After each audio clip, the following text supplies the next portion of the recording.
Selamat siang, jumpa lagi dengan Denok Ayu Novel. Bagaimana kabar sobat semua? Sebelum kita mulai cerita ini, ayo kita subscribe, like, komen, share dan nyalakan loncengnya untuk mendapatkan notifikasi terbaru ketika Mimin mengupload video barunya. Menantu terbaik bab 234, mobil Anda terlalu rendah. Melihat dia diam, Wakil Presiden Si menatapnya, lalu menyeringai dan berkata, "Lihat aku, apakah kamu masih harus bertanya? Pasti sudah terlambat. Aku lelah menulis dan menulis." Dia menduga bahwa Liu Qin lelah menulis, dan untuk menangani masalah ini, dia menulis beberapa konten dengan santai, tetapi dia tidak berharap bahwa tingkat konten dari kesepakatannya dengan masalah itu begitu tinggi sehingga dia benar-benar yakin. Ya, katakanlah. Saya sangat lelah tadi malam, pikiran saya menjadi keruh, jujur saja, saya sudah lupa apa yang saya tulis sekarang. Liu Qin buru-buru mengangguk dengan bantuan Poxia Donkey. Mengapa saya tidak kembali dan membuat salinan dari pengalaman ini, mengambilnya kembali dan melihatnya? Oke, saya akan membuatkan salinan untuk Anda. Ada sebuah printer di kantor Wakil Presidensi. Dia segera menyalin salinan untuk Liu Qin dan memintanya untuk mengambilnya kembali dan melihatnya. Liu Qin keluar dari kantor Wakil Presidensi, dan kemudian menarik napas. Dia melihat pengalaman yang ada di tangannya. Dia tidak dapat memahami rencana pengobatan-pengobatan Tiongkok di atas. Dia hanya bisa sedikit terkejut. Jiang Yan ini bukanlah laki-laki.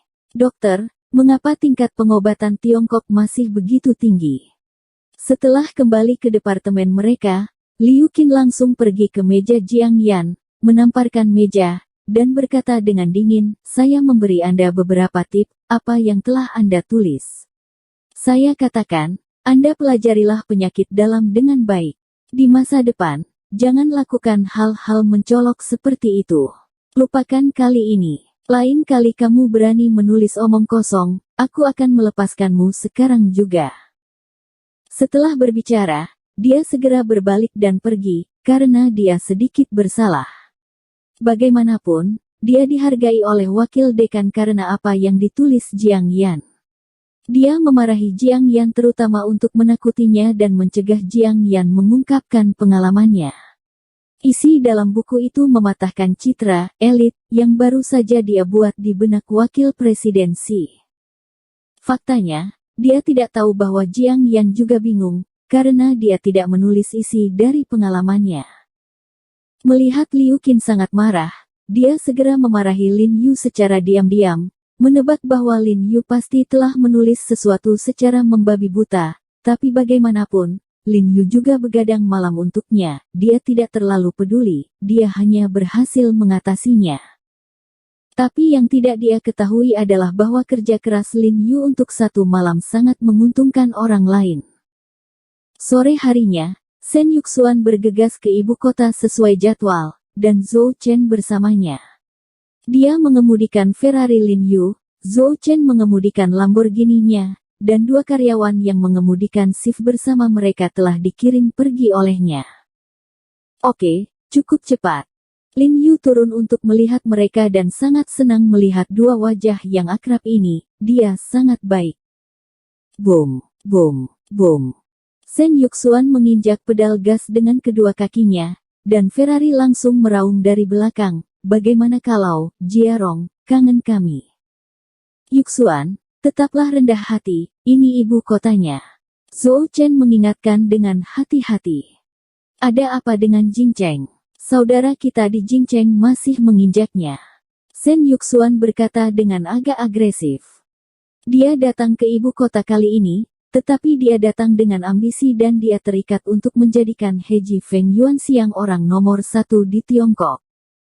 Tentu saja, dia mengakui bahwa semua kepercayaannya berasal dari Lin Yu.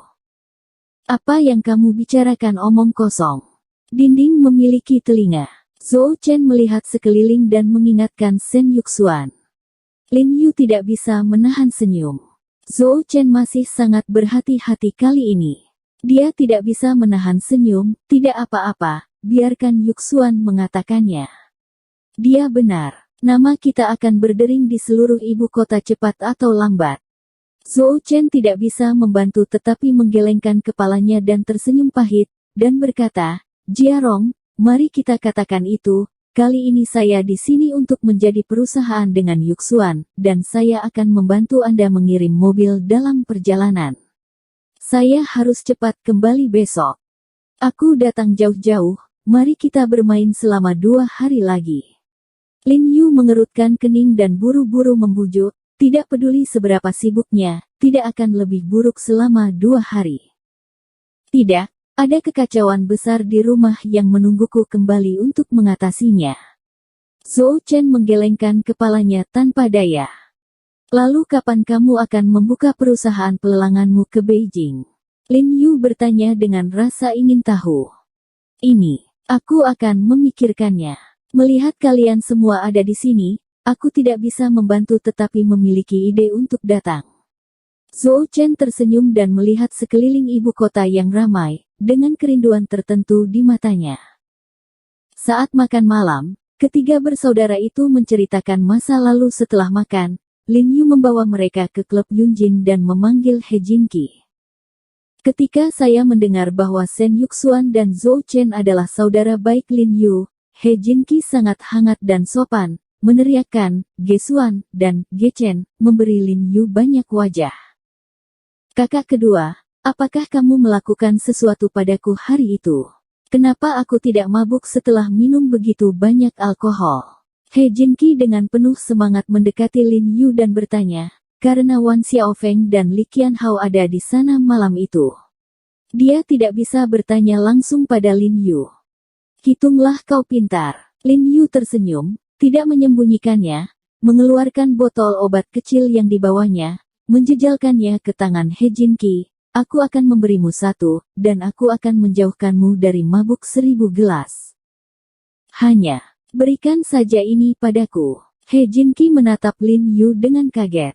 Baginya, ini adalah obat ajaib, senjata untuk berpura-pura menjadi seorang gadis. Tanpa diduga, Lin Yu akan memberikan semuanya kepadanya dengan mudah, dan dia sangat tersentuh. Kamu adalah saudaraku. Lin Yu tersenyum dan mengelus bagian belakang kepalanya. He Jinqi terharu hingga meneteskan air mata, dan buru-buru memasukkan botol obat ke dalam sakunya dengan hati-hati, dan menghela nafas. Kakak kedua, jika kamu benar-benar putra majikan kedua saya, Anda tidak tahu, nenek saya mengetahui hasil pemeriksaan hari itu. Setelah itu, saya tidak makan banyak selama beberapa hari, dan saya terus menyebut nama saudara laki-laki saya yang kedua, dan seluruh tubuh saya turun berat badan. Apa ini? Lin Yu sedikit terkejut, memikirkan Nyonya He yang penuh kasih hari itu, sentuhan asam muncul di hatinya. Ya, aku tidak tahan melihatnya seperti ini. Hal terbaik dalam keluarga kami bagi saya adalah nenek saya dan majikan kedua saya. Apakah Anda punya waktu untuk melihat nenek saya? Kakak kedua, He Jinqi meraihnya tangan Lin Yu. Lin Yu menyeringai dan berkata, Jinqi, aku masih tidak ingin pergi, pamanmu tidak ingin aku tinggal di ibu kota. Dia bilang dia tidak akan membiarkannya. Apakah ibu kota ini miliknya? He Jinqi tidak bisa membantu tetapi berteriak, lalu melihat sekeliling dengan hati-hati, dan menciutkan lehernya, jelas masih takut pada pamannya. Jangan khawatir, Jiarong, cepat atau lambat kita akan tumbuh lebih kuat. Shen Yuxuan menepuk punggung Lin Yu dan menghibur. Saya telah memutuskan. Saya akan memberitahu ayah saya ketika saya kembali bahwa saya harus datang ke Beijing untuk membuka cabang.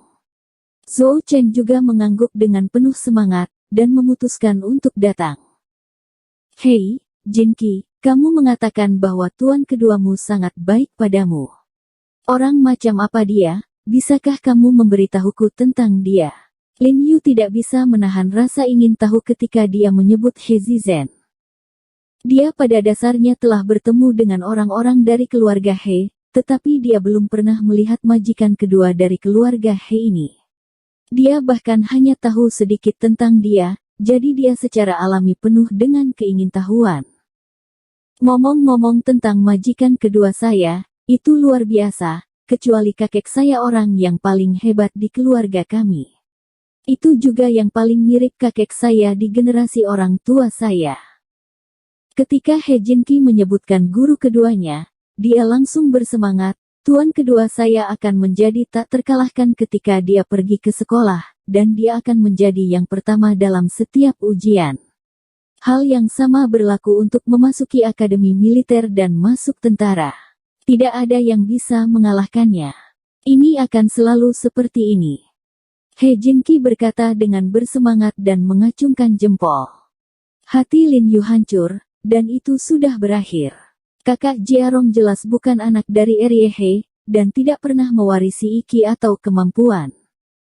Sungguh atau tidak, apakah ada dewa yang seperti itu? Sen Yuxuan bertanya dengan rasa ingin tahu, lalu berapa umur majikan kedua Anda? Saya benar-benar tidak meniup, saya diangkat menjadi mayor jenderal pada usia 38 tahun. Kecuali sekelompok perbuatan berjasa setelah berdirinya Republik Rakyat China, siapa yang pernah Anda dengar menjadi jenderal besar di usia yang begitu muda? He Jinki berkata, tiba-tiba menundukkan kepalanya dan berkata secara misterius. Ada kamdori gelap di China, saya tidak tahu apakah Anda pernah mendengarnya. Ini juga disebut tim duri gelap. Perkemahan duri gelap. Tiba-tiba hati Lin Yu bergetar, bukankah Li Zenseng, Qin Lang dan Dajun berasal dari kamduri gelap?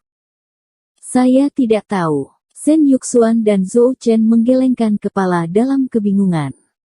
Pasukan khusus terkuat China tidak terbuka untuk umum. Anda belum pernah mendengarnya.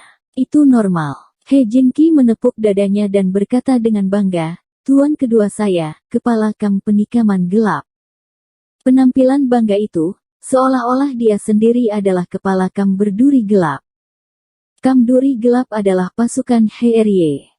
Lin Yu gemetar tiba-tiba, wajahnya berubah drastis. Dia telah melihat keterampilan Li Zenseng dan Qin Lang, mereka tak terkalahkan di antara orang biasa.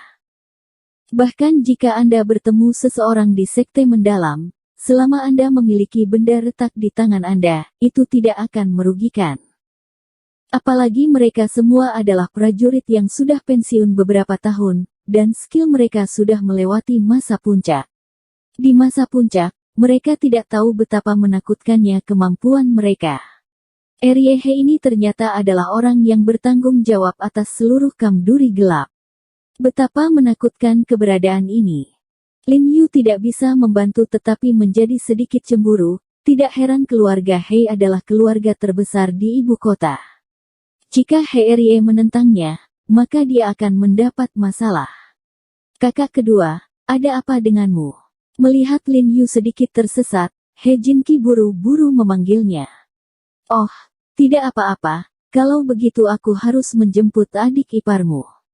Lin Yu melirik ke waktu dan melihat bahwa sudah waktunya pergi ke rumah sakit untuk menjemput Jiang Yan, dan segera bangkit dan mengenakan pakaiannya.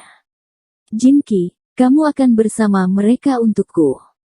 Jangan khawatir, kakak. He Jinki menepuk dadanya. Setelah membuat janji dengan Sen Yuxuan tentang waktu untuk mengirim Zhou Chen pergi besok, dia segera keluar, mengendarai Ferrari-nya ke rumah sakit.